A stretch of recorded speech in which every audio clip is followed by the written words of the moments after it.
നാടിനെ നടുക്കിയ അപകടത്തിൽപ്പെട്ട് മരിച്ച നവദമ്പതികൾ അടക്കമുള്ള 4 പേരുടെ സംസ്കാര ചടങ്ങുകൾ കിലോമീറ്ററുകൾക്കപ്പുറം പുരോഗമിക്കുന്നതിനിടയിലും അന്ന് അപകടം നടന്ന മുറിഞ്ഞകല്ലിൽ വീണ്ടും വാഹനാപകടമുണ്ടായി.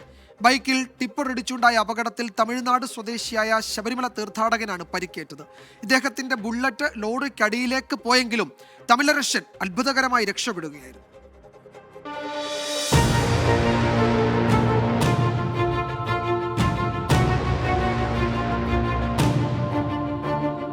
പുനലൂർ മൂവാറ്റുപുഴ സംസ്ഥാന പാതയിലെ രക്തക്കറ മായുന്ന ലക്ഷണമില്ല. ഞായറാഴ്ച നവദമ്പതികളടക്കം 4 പേരുടെ മരണം കണ്ട് മലയാളി പകച്ചുപോയതാണ്. പക്ഷേ അതിന് തൊട്ടടുത്ത ദിവസവും ഒരു അപകട മരണമുണ്ടായി. പരിശോധനകൾ കർശനമായി ഒരു ഭാഗത്ത് നടക്കുന്നുണ്ട്. പക്ഷേ വാഹനം ഓടിക്കുന്നവർ കൂടി ശ്രദ്ധിക്കണം എന്നതാണ് ഓരോ അപകടങ്ങളും നമ്മെ ഓർമ്മിപ്പിക്കുന്നത്. ഇന്നുണ്ടായ അപകടം ഇങ്ങനെ.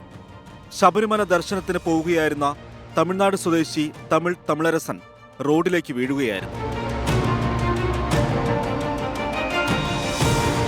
തമിഴരസന്റെ ബുള്ളറ്റ് നേരെ ലോറിക്കടിയിലേക്ക് പോയെങ്കിലും ഇയാൾക്ക് കാലിന് നിസാര പരുക്ക് മാത്രമേയുള്ളൂ. വാഹനങ്ങളുടെ വേഗം കുറയ്ക്കാൻ സ്പീഡ് ബ്രേക്കറുകളും സൈൻ ബോർഡുകളും അടക്കം വേഗത്തിൽ സ്ഥാപിക്കണമെന്ന് ജനപ്രതിനിധികളടക്കം ആവശ്യപ്പെടുന്നുണ്ട്. മുറിഞ്ഞകൽ ജംഗ്ഷനിൽ അപകടങ്ങൾ കുറയ്ക്കാനായി സ്ഥിരം സംവിധാനം ഒരുക്കണമെന്നും ഒരു ഭാഗത്ത് ആവശ്യമുയരുന്നു.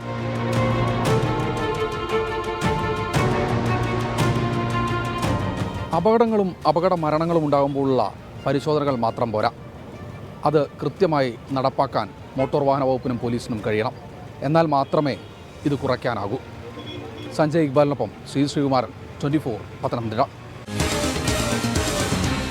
പൊതുജനം കഴുതയല്ല സാർ. നേരത്തെ നമ്മൾ കണ്ട സ്കൂൾ കെട്ടിടത്തിന്റെ റിപ്പോർട്ടിനോട് കൂടുതൽ പ്രതികരണങ്ങൾ വരുന്നുണ്ട്. ഇന്ത്യൻ എന്ന ഐഡിയിൽ നിന്നൊരു പ്രേക്ഷകൻ പറയുകയാണ്, തൃപ്പൂണിത്തുറ RLV പ്രൈമറി സ്കൂളിന്റെ മേൽക്കൂര തകരപ്പാട്ടയാണ്, അവിടെ ഇരുന്ന് എങ്ങനെ കുട്ടികൾ പഠിക്കും എന്ന് ചോദിക്കുന്നു. അതുപോലെ തൃപ്പൂണിത്തുറയിൽ ഇതുപോലെ പഴക്കമുള്ള സ്കൂൾ കെട്ടിടങ്ങൾ വേറെയും പ്രവർത്തിക്കുന്നുണ്ട് എന്നാണ് രവികുമാർ BB പറയുന്നത്. ഇതുപോലെ ഇത്തരം കൂടുതൽ കെട്ടിടങ്ങളുടെ, സ്കൂൾ കെട്ടിടങ്ങളുടെ, സർക്കാർ ഓഫീസുകളുടെ ശോചനീയാവസ്ഥ സംബന്ധിച്ചുള്ള കമന്റുകൾ വന്നുകൊണ്ടിരിക്കുന്നുണ്ട്. അപ്പോൾ അത് അധികൃതരുടെ ശ്രദ്ധയിലേക്ക് അത്തരം വിവരങ്ങൾ അടുത്ത ദിവസങ്ങളിൽ നമുക്ക് കൊണ്ടുവരാൻ കഴിയും.